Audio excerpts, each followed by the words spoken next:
করব কাজ, গর্ব দেশ, সবার আগে বাংলাদেশ। 1971 সালে মহান স্বাধীনতার ঘোষক শহীদ রাষ্ট্রপতি জিয়াউর রহমানের স্বাধীনতার ঘোষণার মধ্য দিয়ে লক্ষ লক্ষ শহীদের রক্তের বিনিময়ে আমরা স্বাধীনতা পেয়েছি। সেই শহীদের স্মৃতিকে ধরে রাখার জন্য আপনারা দেখেছেন সাভারের স্মৃতিসৌধ হয়েছে। আপনারা দেখেছেন 90-এর স্বৈরাচার বিরোধী গণতান্ত্রিক আন্দোলনে যারা শহীদ হয়েছে সেই সকল শহীদের স্মৃতিকে ধরে রাখার জন্যে বিভিন্ন জায়গায় তাদের স্মৃতিফলক করা হয়েছে। ঠিক এমনিভাবে 24-এর জুলাই আগস্টের আন্দোলনে যারা শহীদ হয়েছে তাদের স্মৃতিকে ধরে রাখার জন্যে যার যার স্থানে যার যার যে জায়গা, জেলা, থানা, উপজেলা, সেখানে তাদের স্মৃতিকে ধরে রাখার জন্যে স্মৃতিফলক নির্মাণ করা হয়েছে।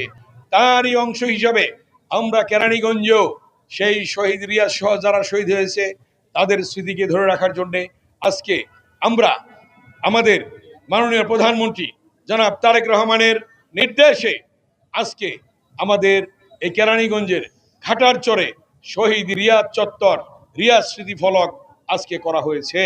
শহীদ রিয়াজের মৃত্যু বার্ষিকী 19 তারিখ, তার আগেই 14 তারিখে আজকে আমরা এই স্মৃতিফলক নির্মাণ কাজ শেষ করতে পারলাম এবং সেটা আজকে উদ্বোধন হলো। মাননীয় প্রধানমন্ত্রী আজকে শহীদ রিয়াজের পরিবারকে আজকে শোক জানিয়েছেন। আমাদের মাননীয় মহাসচিব আমাদের মির্জা ফখরুল ইসলাম আলমগীর তিনি শোক জানিয়েছেন এবং আজকের জনাব মাননীয় প্রধানমন্ত্রী তারেক রহমানের অনুমতি নিয়ে এবং তার নির্দেশে আজকের এই স্মৃতিফলক নির্মাণ করা হয়েছে এবং এই স্মৃতিফলক আজকে উন্মোচন হলো এবং তার স্মৃতিকে আমরা ধরে রাখবো। আপনারা জানেন যত আন্দোলন হয়েছে যুগে যুগে, 71 বলেন, 1962 বলেন, 71-এর মুক্তিযুদ্ধ হয়েছিল, সেখানে শহীদ রাষ্ট্রপতি জিয়াউর রহমান সেখানে কি ভূমিকা রেখেছিলেন। 90-এর স্বৈরাচার বিরোধী গণতান্ত্রিক আন্দোলনে নূর হোসেন, জিহাদ ডাক্তার মিলনের রক্তের বিনিময়ে সেদিন আমরা পেয়েছি গণতান্ত্রিক বাংলাদেশ এবং আমাদের তৎকালীন বিরোধী দলের নেত্রী দেশনেত্রী বেগম খালেদা জিয়ার আপসীর নেতৃত্বের মধ্য দিয়ে স্বৈরাচার মুক্ত বাংলাদেশ আমরা পেয়েছি।